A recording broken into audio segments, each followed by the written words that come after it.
The Mayo Experience. That Mayo Experience. That Mayo Experience. That Mayo Experience. Experience. Welcome to the Pat Mayo Experience, presented by DraftKings. Valspar Championship DraftKings picks, one and done. Final bets, and the weather, which is getting pretty spicy this week. Smash the like while you're here, sub to Mayo Media Network. And we got a few announcements before we start. Again, the free March Madness PME bracket is open down in the description, or if you go to leaguesafe.com/Mayo Madness. It is free to enter. There's $2,500 for first place.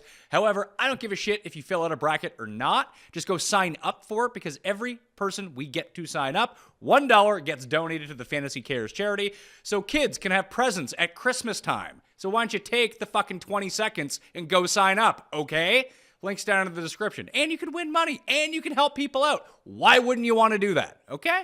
Also, the PME Listeners League. It is actually now available. That's also down in the description. I think there's 3,000 spots, and I think 1,700, 1,800 are already gone. People found the link in the YouTube show on Monday, but for all you audio listeners who may have missed it, it is down there right now. Let's get this filled as quickly as possible.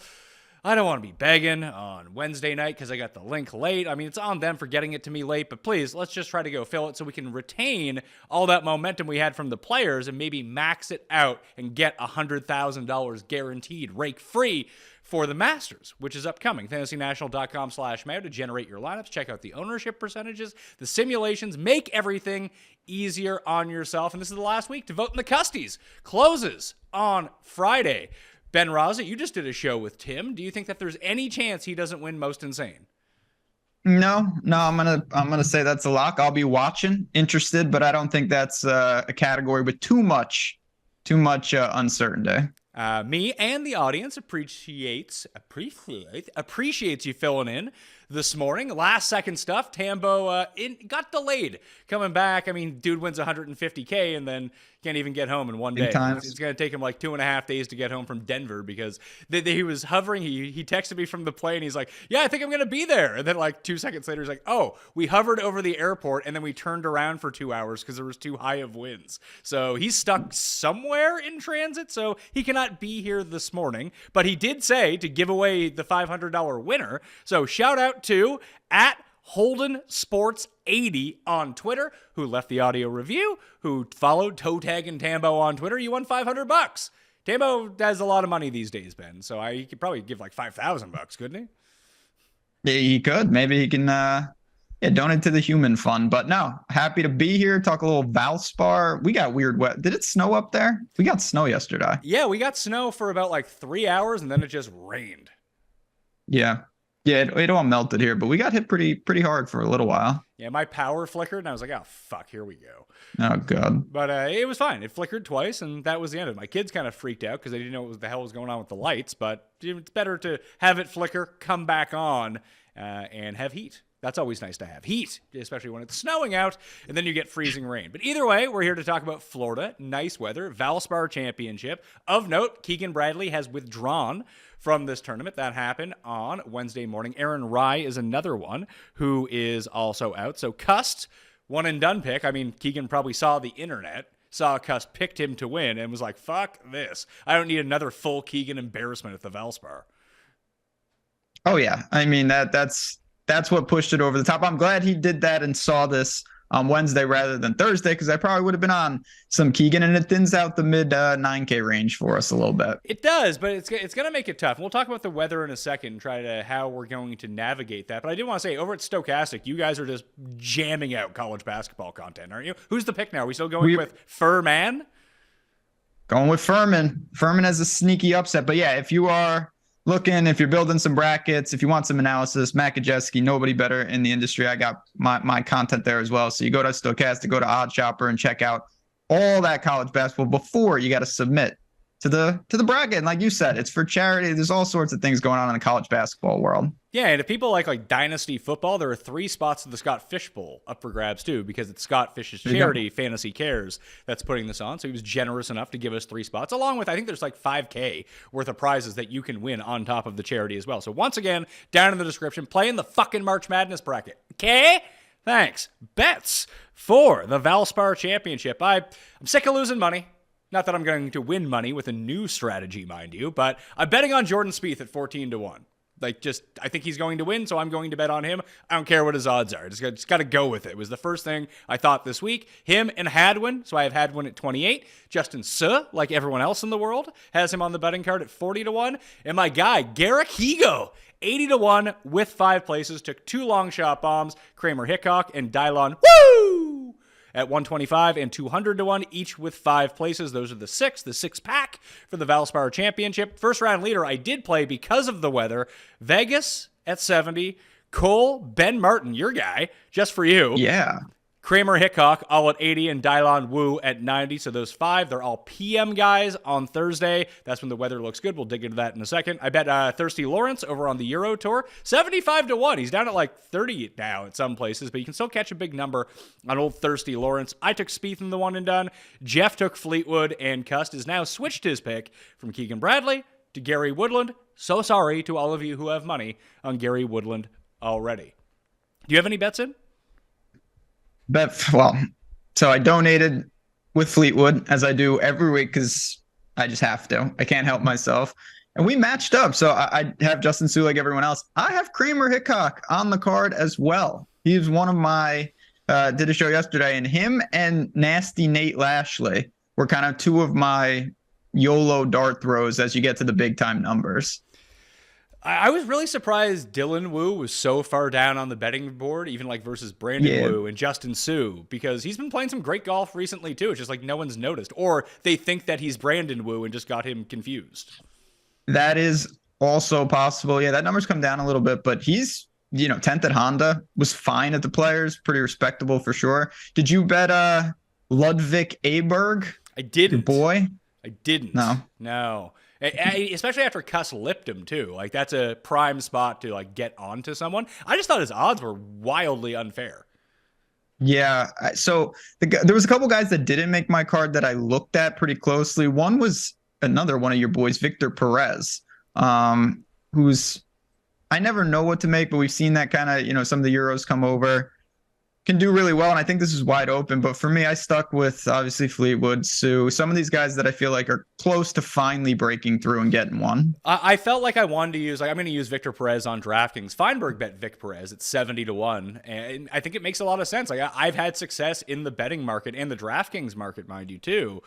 Just bet. I know the world rankings are stupid, but Victor Perez is actually a good player, and he's priced the same as Ben Ann and Steven Yeager, like guys that I like. But Vic Perez might be on the Ryder Cup team.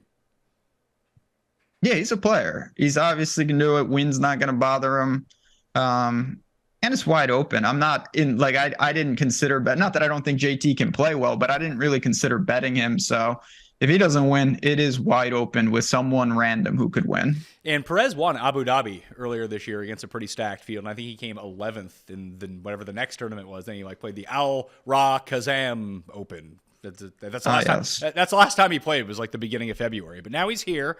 He's playing this. I'm sure he's playing match play next week, and then he's going to get all geared up for the Masters. So we're going to get a lot of, we'll see if he can be the real big dick Vic at one of these events and actually win on continental U.S. soil. Imagine if Vic Perez gets a win before, in the continental U.S. before Vic Hovland and even Tommy Fleetwood. Yeah, that would be a tough scene for me and for them. I know we're going to get into it. Who's this Ryan Gerard fella? Okay, so he Monday queued for the Honda, and he ended up coming third, I think it was. And then he played, so that got him into Puerto Rico, and he played really well in Puerto Rico as well, I want to say. I don't know if he did. How high up was he? Was he inside the top 10? I think he was 11th. Okay.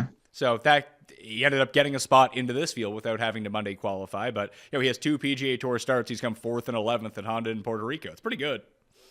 Yeah, not bad. But again, there's so many mystery guys. I stuck with at least some names that I can somewhat justify. Yeah, I mean, you could go to crazy Carl Wan if you wanted to. He's down 250-1. Although I did see, just from looking at the notes, I don't know if this has come to fruition or not, but the rough is up an inch this year. The fairways here are pretty narrow anyway, and this course is deceptively long. because it's only a par 71. There's 5 par 3s, 4 par 5s. Like some of these par 4s really get out there. That I do think there's more of a premium. Like I did the walkthrough on Sunday and I showed the model that I've had. I actually built another one that just had around the green, long irons, opportunities gained, and driving accuracy. And it did not give me any good players. Yeah, that sounds like, I'm trying to think who fits. Dylon Wu. Okay, well, that's one. Yeah, I mean, like Hadwin and Jaeger comes to mind. That guy's around the green wizard. Yeah, but I mean, that's one of the main reasons. I mean, it should lead me, because they're so close in odds, to JT over Spieth, because they're both just as good from around the green. But, like, I don't need Justin Thomas scrambling and tapping in for par. I need Jordan Spieth just chipping in for birdie. And, you know, that just happens to him every single week. Yes. I mean, that him to make the cut there was as Spieth-like as I've ever seen. I'm fiddling around right now. Who the hell's Trevor Cone? Oh, he's been playing. He's a part of that, like, Carson Young, fake Cam Young, who came like third in Puerto Rico. Yeah, there's too many of these guys. Yeah, Trevor Cohn's been around. Goya is another one that's down there who just plays every single week and you never really notice. John Claude Van Damme's in the field, apparently. Yeah, I didn't realize that was a real guy. Kyle Westmoreland. Yeah. Pearson Cootie is back this week. I almost bet on Pearson Cootie. I'm playing him this week. Fuck it. Guy makes the cut every week. Okay. He does. He's another one, though, because everyone's got either a Matrix twin brother or a name that sounds the same. It's hard to keep these guys. Where's his brother? Well, I don't think his brother's any good. Like, he was another. He had to Monday qualify along with Custy Gerald in order to get into that field. But Pearson Cootie has won twice on the Corn Ferry Tour now. So, what did you? I know I'm just derailing this set to begin here, but did you look at Fitzy in the outright market at all? I didn't get there because I didn't like the odds, but Fitzy should fit this perfectly. He should. He played pretty well here last year as well. I just think he's not going to get my money at like 16-1, but yeah, I do think if I'm not going to start with Spieth, that's probably where I'll start on DraftKings. Yeah, I loved him last week, and he butchered me. No, me too. And he's the only one of the 10K guys this week that fits the good weather wave. All the other guys, like Thomas, Spieth, and Burns, are all playing together. But PM AM is looking pretty clearly like it's going to be the wave, which most definitely means it's going to be the opposite, because you know how this works. Of course. I haven't hit a wave stack since 2018. So yeah, it does seem though PM AM, and I know you rattled off your first round leaders. It sounded like you had PM guys in the first round leader card for sure. All of them, all 5 of them were PM guys. Just to look at it right now. So I'm on the Palm Harbor Wind Tower. I'll add this all in the newsletter that's coming out later today. It'll have all the final cheat sheet. You can sub to it for free down in the description, or just go Mayo Media Substack if you use the Google machine or the DuckDuckGoose, and then you can just sign up for it. It's completely free, and then it'll just get emailed to you. And I don't overwhelm you with the emails. I don't like that, because I hate when people email me too much. But this has info that I would want, so I email it to you for free once a week. Twice this week, because I wanted to get the bracket all pumped up when we did that live. Either way, looking at the morning, and listen, this can most definitely change. Shit like this changes all the time, so I'd try to stay up to date on it. But from 7 a.m. until 1 p.m., on Thursday morning, we're getting winds early, like gusts up to 28, 23, 26, all in the morning, like when the big stars are hitting the course. Starting at 2 p.m., gusts up to 10 with a consistent of like 2 miles per hour wind. It's like they're playing a totally... It's like they resurrected the biodome around them for the afternoon wave. The biodome. Yeah, I mean, the biodome will help. And it's interesting you mentioned the big three right off the top, all in that morning wave. So a lot of the big name players are in the AM and then PM instead of the PM AM. So maybe, God, this just sets up, Fleetwood, he's got the right draw, he's got the right weight, and just 7 over somehow. That's always the part that people forget about the wave stacks, because just look at Morikawa on Saturday at the Players. Everyone shoots 64, he shoots 74. It's like, oh, okay. You also had perfect conditions, you just fucking sucked. Because that happens. Yep, that does happen. But having said that, clearly it's a week We talk about always the risk reward. You're going to see a lot of PM AM stacks. I don't think it's crazy if you're playing a bunch of teams to stack up AM PM on a few teams, because say it's completely wrong, the leverage you'll get is going to be immense. Yeah, I remember 2 weeks when I was still at Fantasy, and Dink used to come on the show all the time. I think he won the 555 in back-to-back weeks doing the contrarian weather stack. It just worked out for him.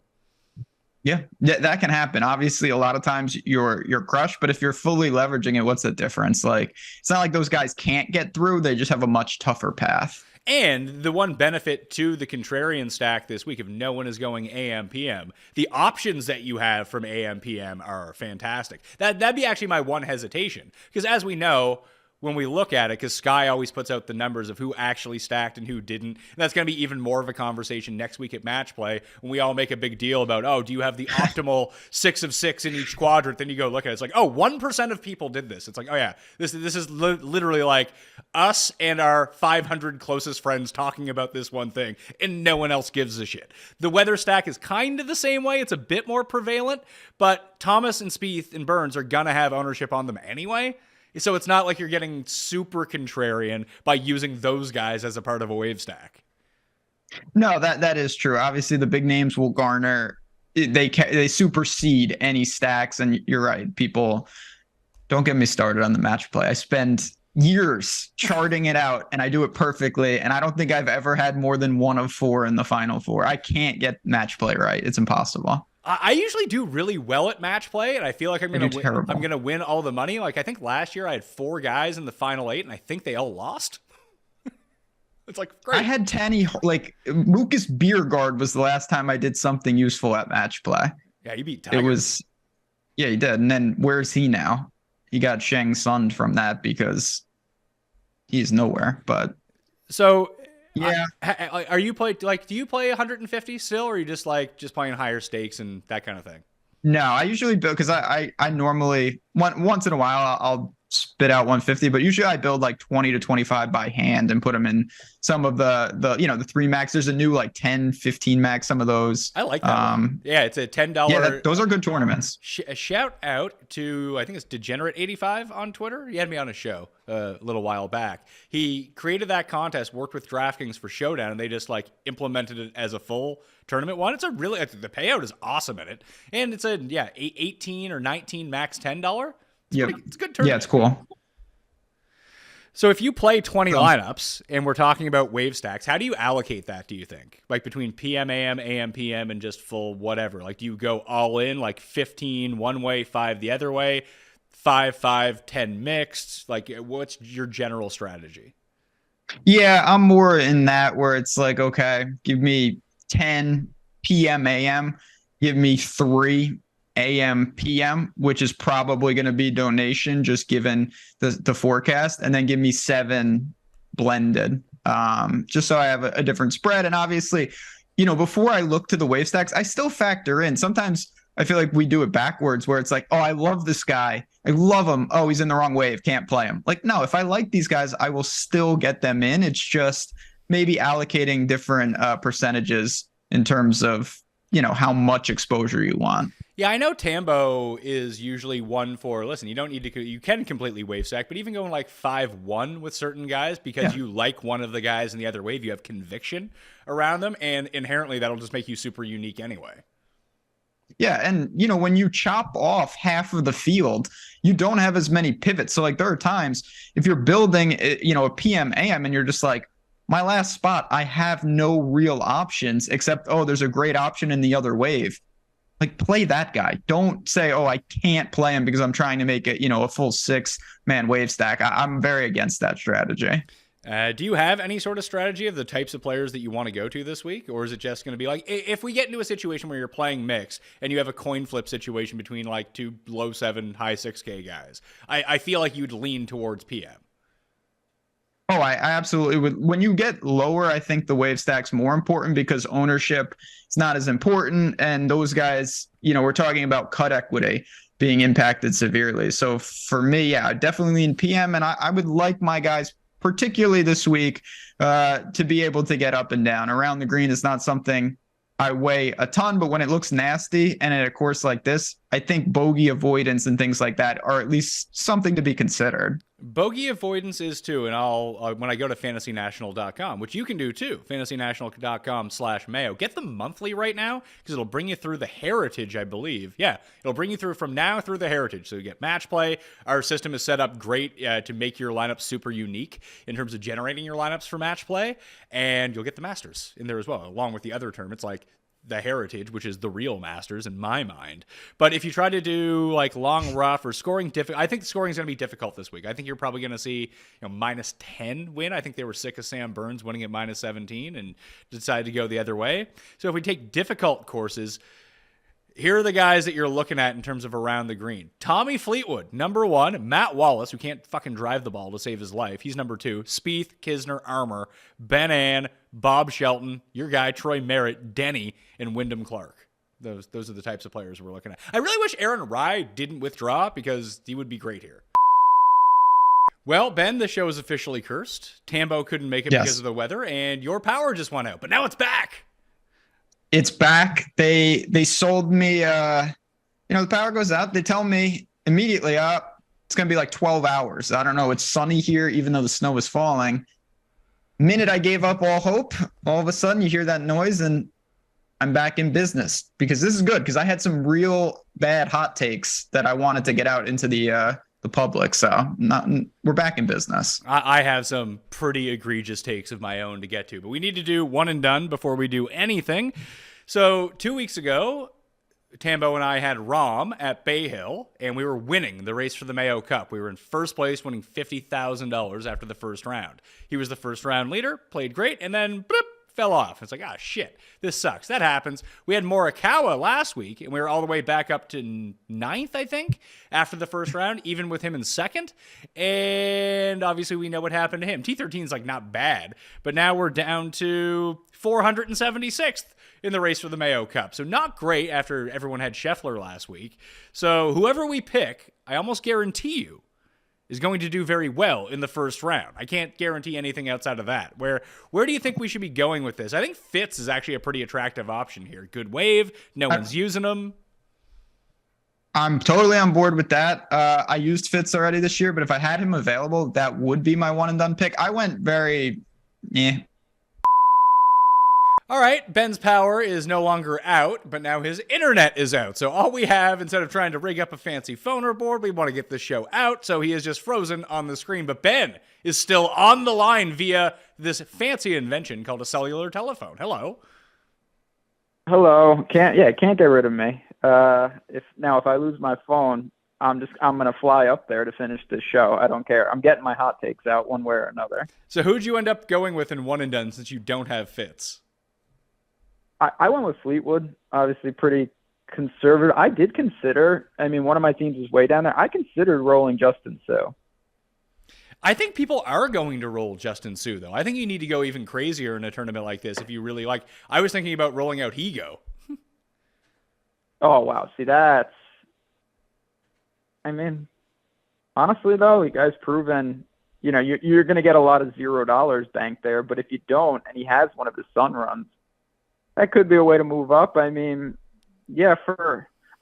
love Fitz, though. I think that fits everything you mentioned. PM, AM, off the missed cut. Maybe it's just a quick bounce back, and he's still one of the favorites. I think you're going to see a lot of Wyndham Clark in the mix, too, as he also falls into the good wave, that just more and more people will end up going to him. But I suppose we should jump into the DraftKings picks for the week. I'm excited to hear some of the hot takes that you may have on this one. I wanted to start out by building let's see if we can build like the stock PM AM wave and see what that looks like. So I have 4 players in it right now. Fitz and Justin Rose both fit this, although you say Fleetwood is in it as well. So Fleetwood probably fits it. I like Rose better than I like Fleetwood, but we'll throw Fleetwood into this lineup. So we can go Fitzpatrick, then Fleetwood, Ben Ann, and Dylan Wu as like a starting 4 here.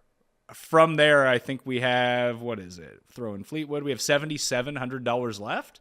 I think we can make some decent teams with that. Yeah, there's definitely going to be, your boy Johnny Vegas is in that wave. My guy Nasty Nate is in that wave. So if you want to go like 2 more balanced, I think those are the type of guys. or you could pay up and maybe go get Wyndham Clark. The problem is if you go pay up and get Wyndham Clark, you're now back to like $6,800, and I don't know who we pick. So I'm trying to build like a chalky lineup for PMAM, like what's going to be the most like prevalent one. Like I'm seeing right now, Nate Lashley's ownership like right around 10%. It's probably not going to be that high, but it'll be around there. The other two, Jaeger and Ben Ann. So we have Ben Ann in this lineup anyways. Is Steven Jaeger in the decent wave? He's not, no. So we have to find someone around like Vegas is. Vegas is? All right, yeah. So we'll go Vegas. Yeah. I actually don't hate Yeah, that and you lineup. leave a little money on the table. Yeah. Me neither, actually. It's not bad at all. Yeah, Fitz, Fleetwood, Ben Ann, Dylan Wu, Nate Lashley, and Johnny Vegas is a PM/AM stack you can work off of. But just looking at how it looks at the top, if you're looking for the PM/AM guys, Fitz, Fleetwood, and Rose all fit that. And then you have Harmon, who I don't think anyone is using this week. They might now that Keegan is out, but at $9,100, he might actually be like the pivot guy to go. Maybe he's a decent one and done. Yeah, I mean, he's kind of out of sight, out of mind. He's in that low 9K range. Can roll it around the green. A lot of the things that I'm looking for, he checked the boxes, and certainly at a course like this, even though it is sneaky long, like, you know, you don't need to bomb it to compete. You don't, and most of the good bombers aren't here. So I don't think it really makes that big of a difference. Like, there's a big difference in my mind. I don't know how you feel about this between Rory McIlroy and Brandon Matthews. Yeah, just a little bit. I don't consider the best players to be bombers, even though they are, like, if that was their only skill set. Like, to me, bombers are guys that they can only do one thing good. And, yeah, those guys aren't even here to worry about. So there's not, man, of all the top-end guys, I feel like the majority are in the AM, in the wrong wave. They are. So it's Fitz, Fleetwood, Rose, Harmon, Wyndham Clark, Ben Ann. Those are the top price players that are in the PM/AM wave. Yeah, that's a tough scene. So what happens now then? Let's say people do jump on this PM/AM stack, and these are the only guys you have available. Isn't everyone just going to have the same lineup? Well, that's where, you know, we were talking earlier, and you mentioned that's where a 5-1 can honestly differentiate. Like, you know, you build this out, and you're like, I have no options. Put one of your favorite AM, PM guys in the lineup, and that in itself can make it a little different. So when let's rebuild now, and let's go with just the pure chalk of the week, because Hadwin is going to be super chalky, more so now that Keegan is out. It looks like Fleetwood is kind of flying off the charts as well, like those two. I think it's going to be a pretty common start. I don't know. I mean, if you had to pick someone above $10,000 that you think is going to be like the most owned, who would you think it's going to be? Is it Thomas or Spieth? I think it's going to be Spieth, to be honest. I think people maybe have soured a little bit on JT. Can't putt. Spieth is Spieth. It seems like a good track for him. I think Spieth is probably going to garner some of that. Okay, so let's start Spieth Hadwin then, because that seems to be pretty popular. And then from my numbers, Justin Suh and Wyndham Clark are kind of a coin flip in terms of ownership when you look at it. Ben Griffin is also quite high on that list as well. So between those, we can probably jam in one of those three, I'm guessing, because Dylan Wu is actually shaping up to be like uber chalk in the sixes, which is not super encouraging to me. So we probably throw him in to get our savings, Dylan Wu. And then we can go with Wyndham Clark. And now we have 7,300, which drops us directly on the Ryan Gerard, Eric Cole, both of whom project right around 10%. God. And people are using both those guys. Yeah, again, this is a week where if you've been playing decent, good golf, whether it's in Puerto Rico or just, you know, API Honda, the players is kind of a bonus. You're going to see those type of names get in there. Ooh, so close to Ben Martin. Tough scene. Ben Martin is shockingly expensive. More so, I thought he was going to be like $6,100. He's not. No. How popular do you think a guy like Victor Perez is going to be? I don't think he's going to be overly popular. Like, I have him at 6% right now. Interesting. Yeah, we you know, over at Stochastic, we have him right now pretty popular, but that's going to be a weird one because I don't know how many people really know. You know, they see 3 for 3 cuts made, but for a lot of people, they're going to say, who the hell is Victor Perez? So here's the way. So Spieth, Hadwin, Clark, Cole, Gerard, Wu is a like standard cash game chalk lineup I think that most people are going to play. If you want to get slightly different off that and just have it just kill some of the ownership that's associated with that lineup, just take out Gerard and Cole, and I think you can go to Hickok and, hell, Ben Martin or Pearson Coody if you wanted to. Yeah, I mean, there's a ton of guys at 7. You have like 7 guys. You could play EVR and really punish yourself. I'm not doing that. I can't do that, man. I mean, given that I'm now reduced to a phone, I might just play him just to punish myself. Bo Hostler? I actually have Bo Hostler highlighted here as someone potentially to play. He's been really bad. I mean, that's not a big shocker. He played well at Pebble Beach, where he plays well every single year. He actually played pretty well in Phoenix as well, but he's lost on approach in 5 straight. That's also not new for him. He's not a great approach player, but usually, like, you want him to get super hot with the putter. You know that he can scramble and get it up and down, but his driving has been fucking terrible as well. Like, there's nothing really to point to it outside of his, like, long-term skill set, and pairing him with this course, be like, oh, that's a pretty good fit, because nothing in his recent form would suggest he's going to be any good. Yeah, no, that is fair. I mean, and the thing that you mentioned already, like if there was no one else at that range, maybe I'd look a little close, but there's 3, 4, 5 guys that can check a lot of the boxes at the same price point. So, okay, if you wanted to go, do you think it's going to be a stars and scrubs type week, or do you think it's going to be more balanced? Because I'm thinking it's more balanced. I think it's more balanced as well, just because there's not that many quote unquote stars, and 3 of them are in AM. That doesn't make a huge difference, but I think a lot of people are going to want to go like one of the, high 9s, a couple guys, and then really attack the Sue, Clark, Griffin range, and that is more of a balanced build. Yeah, we're seeing those guys pop up in terms of the early ownership, so let's try to build that out. So we go Griffin, Sue, and Clark, so 3 guys in the 8,000s, which I would like to go back, and obviously I could go back, but I don't have that kind of time or care all that much. Someone else who can do this much faster and really cares can let me know, and I can give them credit, and I can tell the people. But when you deal with a tournament like this, anecdotally, I've had a lot of success in these like weaker fields with a few stars, just skipping all the 10K guys and jamming the 9K guys. But to me, this week, it does seem like people might just jam 8K guys. Does that work outside of majors ever, from what you can recall? Not, yeah. I mean, again, I'm in your bucket of like, I have no, but no, I would say just based off my thinking, it's not something, because it's always a fine line. The win equity obviously is more dispersed in weaker fields. Anyone can, but still, I think if you go too balanced, you run, first of all, it's difficult to leverage it, and you are sacrificing. Sometimes those guys don't need to win up top, but they're still a very important piece, because if a random guy wins, he sucks up all the top end placement points. Well, it's funny because this is kind of the situation that I fell into last week, and I know that a lot of people fell into it with Jason Day as well, and it's not that you couldn't have played all of these guys if you wanted to, but just there was a critical decision to be made, and most people picked incorrectly, myself included. I went with Tom Kim at the Players at the bottom of the 8s. He ended up having a pretty good week. Like, nothing great, but he didn't kill you by any means. And Jason Day was another one who at 8,000, 8,100, whatever the hell he was, had a good week and didn't kill you, but the correct option was Tyrrell Hatton. If you didn't have Hatton, you didn't win. Yeah, exactly. And that's where it's always got to flow together, and that's obviously where the lineup construction comes into play. So I get it, and I think a field like this, it puts more pressure on some of those builds, just because when you're in the Players, you're every team, I don't know about yours, but like they look amazing on paper because you get so much here. It's just like, well, Ben Martin's my 3rd man in. Like, this can't be good.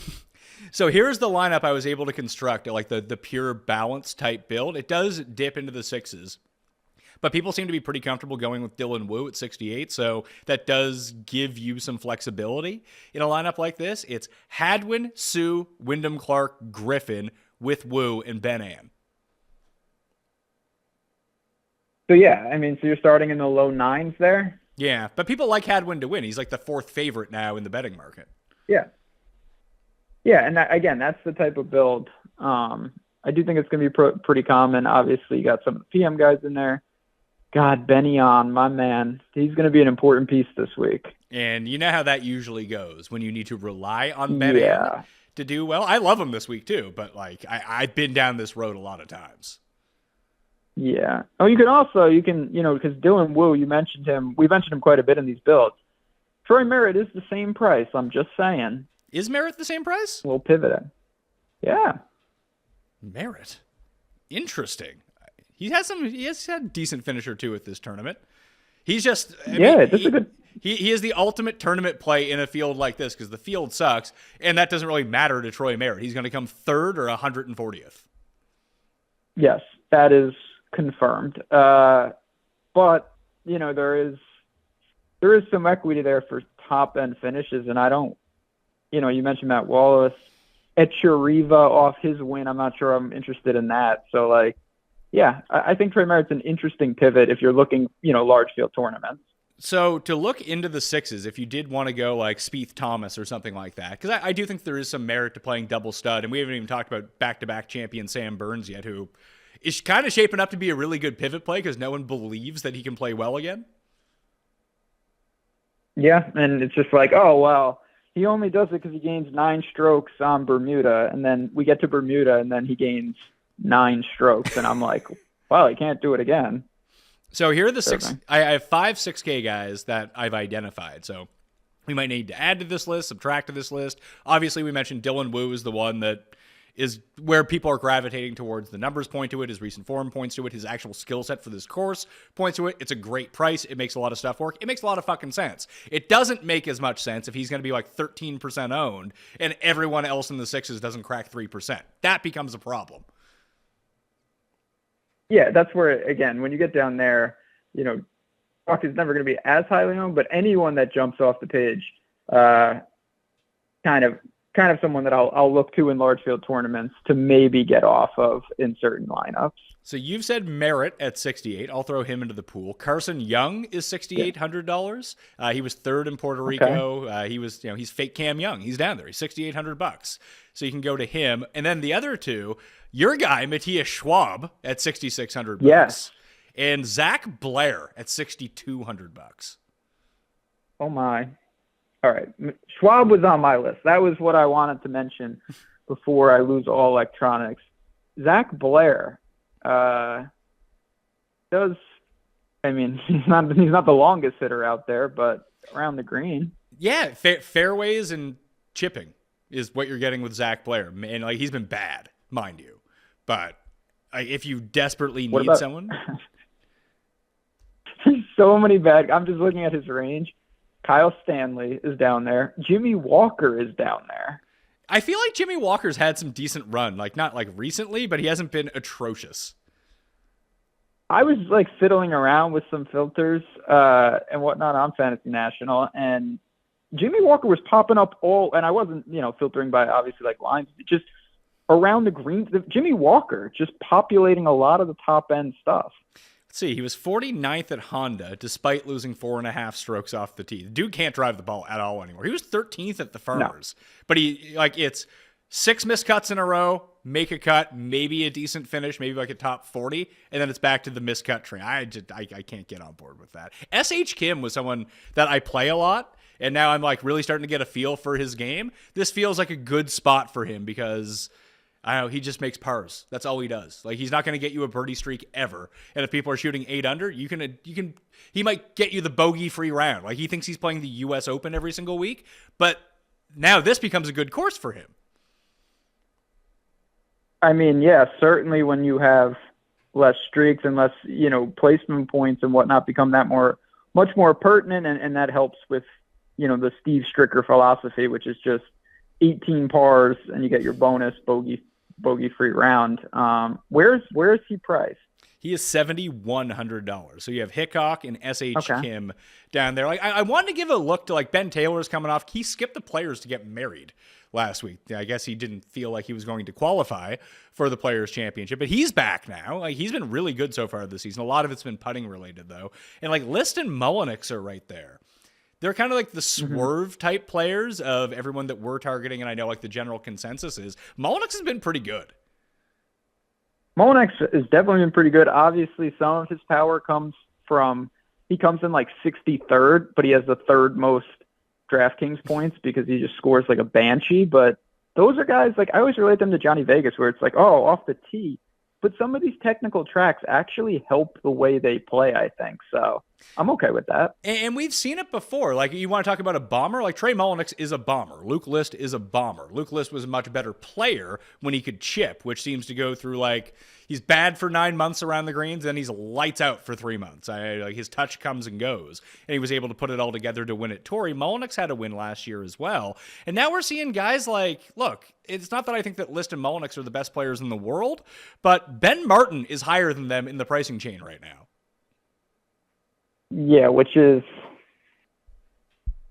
kind of disturbing. I mean, I kind of get it, but it's also, yeah, you're getting, there's some players down there. I know it's a weak field, but I'm actually pretty comfortable spraying in that low 7s, upper 6K range. So I'm going to put them on the short list. I'll put Mullinax in over List for the moment because he's actually been chipping pretty well, which has been normally a disaster for him over the years. And from like the mid 7s, I mentioned Ben Martin because I actually do like Ben Martin. Pearson Cootie is there, Mr. Cootie. And if he comes close to missing the cut, just have to phone Daddy. And Daddy will put in a call for Pearson Cootie. You mentioned Lashley. I don't love him. I do love Bhatia because I love Bhatia. This is where he made his debut as a 17-year-old as well. And he just got special temporary membership for the rest of the year. So we're going to be seeing a ton of Akshay Bhatia. He's 7,500. Higo, I love at 7,600. Vegas, who you mentioned, Vic Perez, Ben An. There's another guy in there who's had some high-end finishes. He's won twice on the PGA Tour and has been like kind of a scrambling type dude recently. Nick Taylor, $7,600.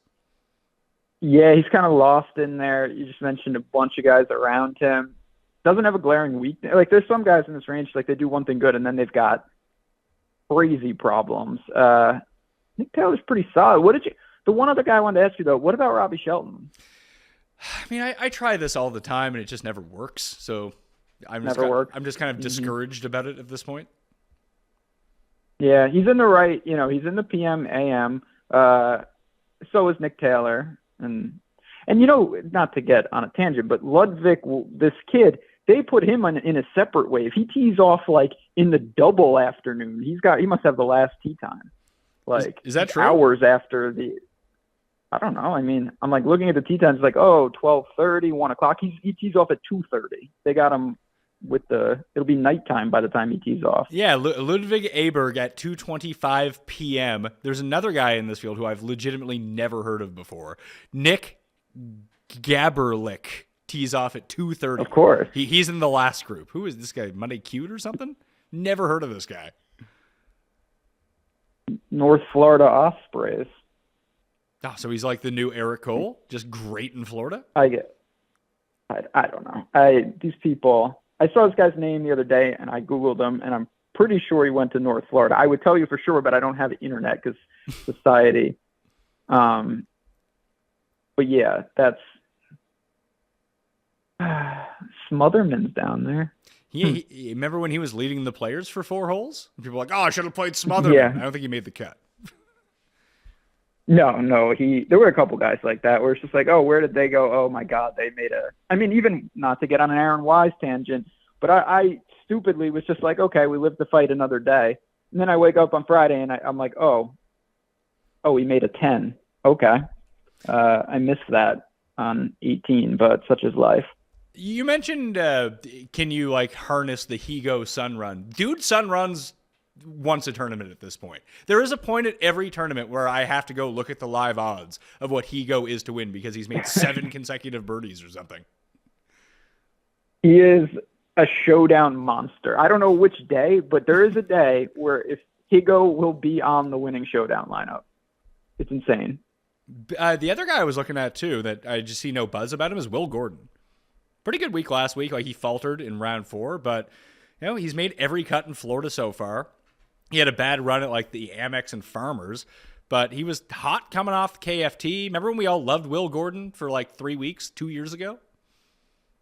Oh yeah, he was him and Austin Eckroat were like the thing for about 10 minutes.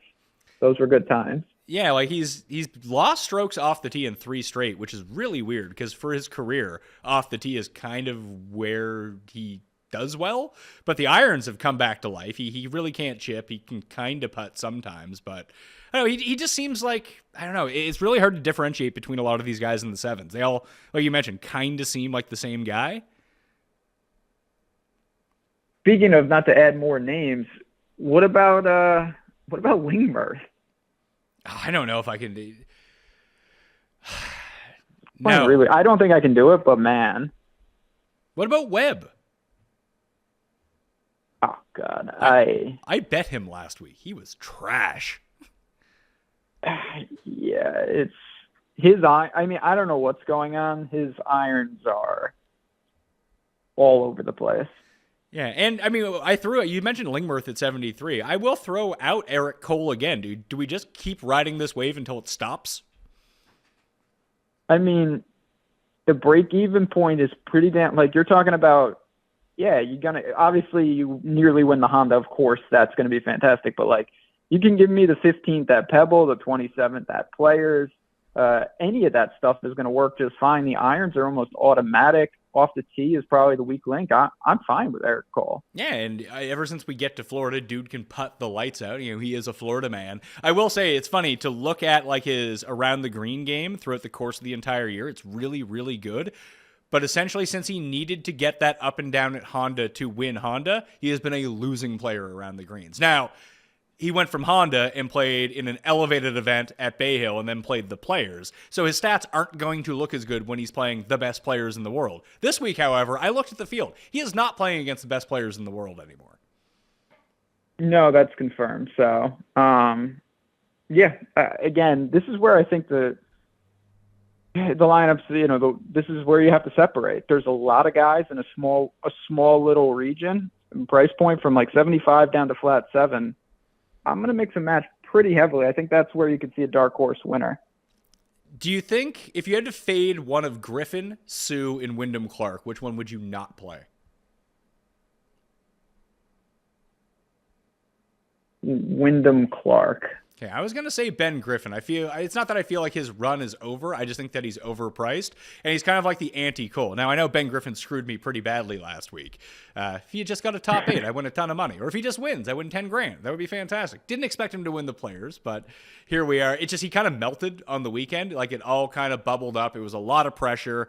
It was probably a pretty taxing week for him, where Eric Cole was kind of the opposite. He got in on the number at +2 and just kind of played well throughout the course of the weekend, like just 2 really good rounds to get himself inside the top 30, where Griffin went the opposite way. I know that you like to look at that stuff sometimes, like who built momentum from the last tournament, where Griffin's kind of like falling down and Cole is on the way up.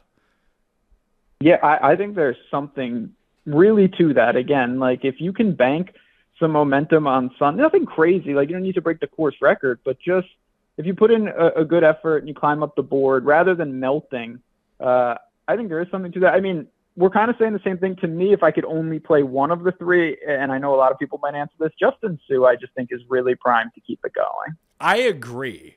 Do we worry that way too many people are on him? Yes. I think it's funny. Davis Riley's right there, and like not no one, but Justin Sue has just cast a pretty wide shadow right now. Hey, Justin Sue pulled the Ben Griffin. He did cash the top 8 for me last week, which was just amazing news. And he's one of my favorites. Remember when I took him in the season-long golf draft like 3 years ago and he got 1 start?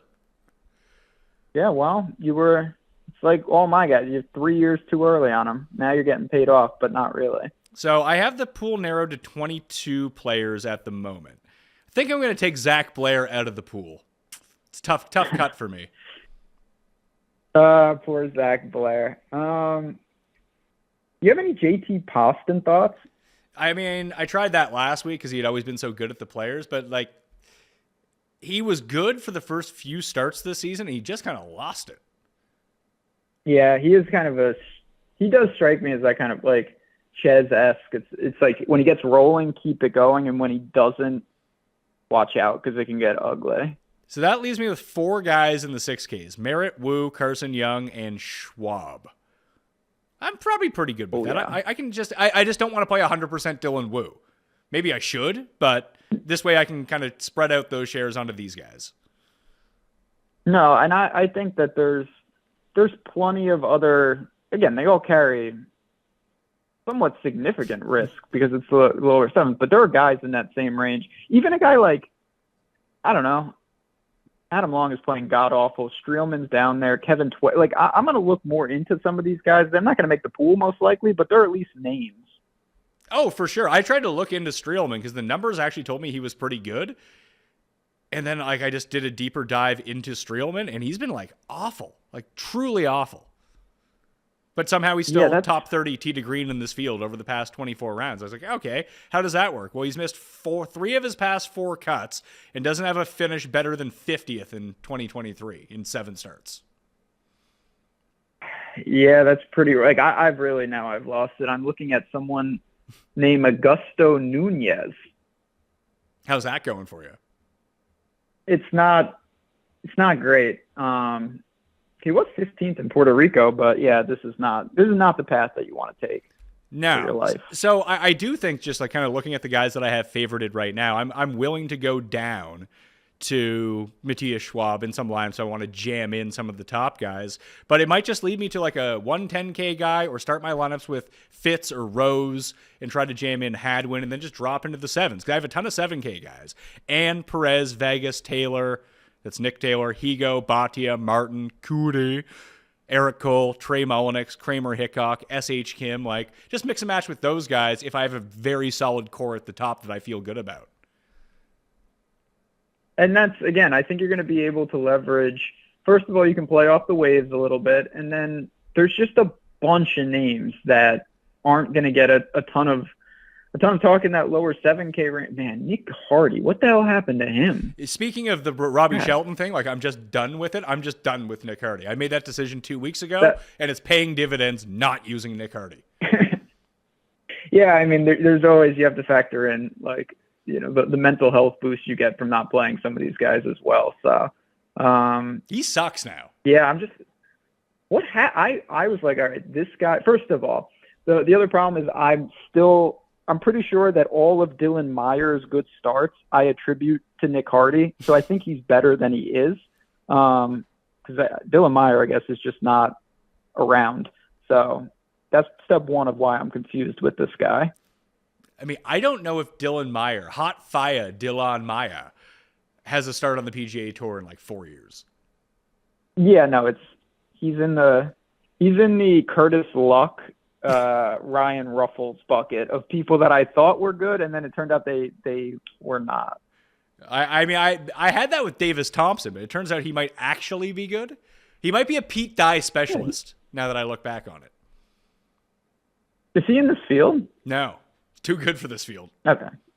Yeah, he's resting for the big events. Good. Yeah, we'll use him at Heritage. Cam Davis and Davis Thompson, I think, are just 2 players that, regardless of form, you blindly play at Pete Dye courses.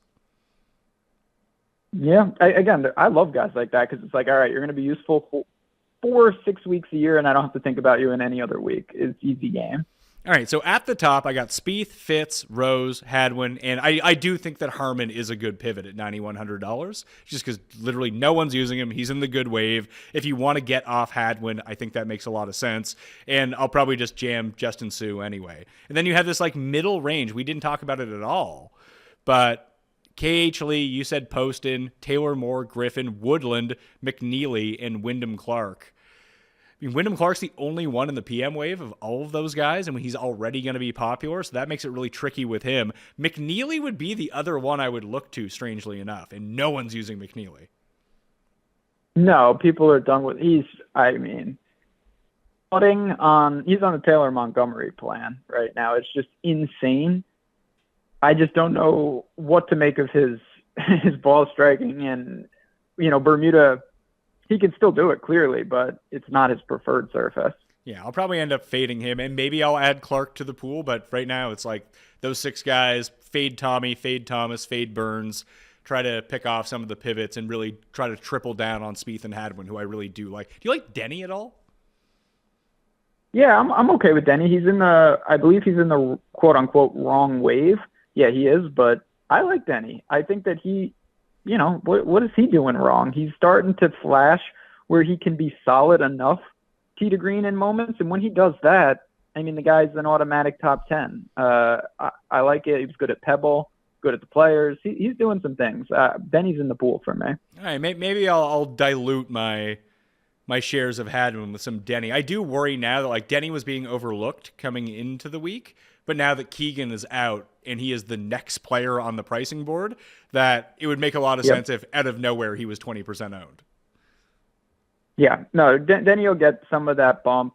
I'm hoping, though, that Hadwin takes some and Harmon's in the right wave. Maybe he gets a little bit, but I like Denny. I think he's in good shape here. Yeah, because pre-Keegan WD, I had Keegan at 15% ownership. I had Denny at 11 and Harmon at 6. So I just don't think that people want to play Harmon. No, I don't think they do either. It's just going to be, if you are looking PM, AM, there's legitimately like 2 options in that range. Correct. But as we said off the top, there fewer people than we always expect. That. Do play the wave stacks. Yep. All right. I think that's good. I like where we got to here. I feel very comfortable with my player pool. I can't wait to lose all my money again. Having 80% John Rahm in my lineups last week did not work out for me. That's a hot take for me. That's a tough scene. I mean, he's still if I didn't use a lot of Rahm, but he would have been in the upper half of my player pool if I did. The things I did last week are unspeakable. Oh, please tell me. I don't even honestly. It wasn't even. It was one of those weeks when I looked back and it was just like, oh, I didn't even realize Becky made the cut until Sunday, and it was like, nice, this is great. And then it was just like, once again, I don't have Scheffler where I need him. Once again, Xander is just not helpful. And then there were some bad things that transpired. The players and me just don't mix. I never recovered from Russell Henley's albatross last year in that tournament on Monday. Oh yeah, I forgot about that. I ended up. I was like, oh my god. I started out the week pure fade on Rory, 50-50 like between the top guys of Scheffler and Rahm, and the more the week went along, I was like, no, I think Homa's gonna win. So I upped my Rahm exposure, dropped my Scheffler exposure, and just got more Homa exposure. And Homa was fine, but getting off the guy who scored all the DraftKings points was not a good idea. No, I had a bunch of good tries. I really could have used Bez hanging in there more than he did. That would have been a week saver. But yeah, it was. I mean, Ricky showed some flashes. Cantlay did. He was fine, but not what I wanted. So it was. Onward and upward. Yeah, and Morikawa was looking great for me as well until he wasn't. Poor guy, can't keep it together. Yeah, he really can. That was so strange. Just nothing. He couldn't putt. He led all players in approach last week. Yep. And when you hit it to 5 feet every time in round 1, that's going to pad your stats. He also couldn't drive after round 1. His driver's becoming a real problem, which is not something I ever would have anticipated. Yeah, no, that's not the combination where you can't putt or drive it. That's going to be a tough scene. Yeah. All right, Ben Rasa at JazzRaz DFS. Where are you going to have to go to get your internet now? Yeah, you'll see me on the side of the road just with a sign. Someone take me in the New York area. We'll see what's up. It's a beautiful day. Maybe I've heard going outside. It's like the new fad. So maybe I'll try that for the first time in a while and see what's going on out there. But I'll be ready to rock March Madness tomorrow. Why not? That is the key to a healthy lifestyle from what I've read on my For You Twitter feed. 10,000 steps a day, constantly be outside. Those are the 2 keys to long living. Well, I'm going to be, if that's true, I'll be possibly dying by the time this phone call is over because I got to get on it. I'm 9,950 steps behind today. All right. I have to go for a run around the neighborhood, try to get my 10,000 in today. So see how it goes. Good luck this week on DraftKings. I'll see you out there. Yeah, see us in the streets. See me in the Pat Mayo Experience Open streets because the link is down in the description right now. I just checked in. There's only 900 spots left, so it's actually filling quite quickly. We want to get it as full as quickly as possible. And when I say as full, I mean completely full. And that way we can extend it out. I don't know if we're going to have a match play one next week because the match play bracket release is always at a really weird time. Then it starts on Wednesday, so we'll see about that. Until then, though, play in the bracket, as I mentioned, $1 for every lineup, and every sign up that we get goes to charity. So even if you don't want to play, just go sign up and take the 20 seconds out of your day to go do that and help out a very good cause.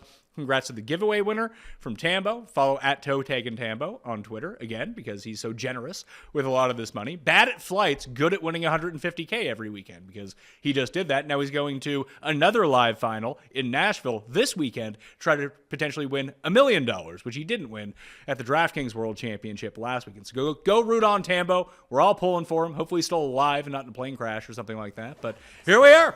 I'm Pat Mayo. Thank you all for watching. I'll see you next time. Mayo experience! Experience!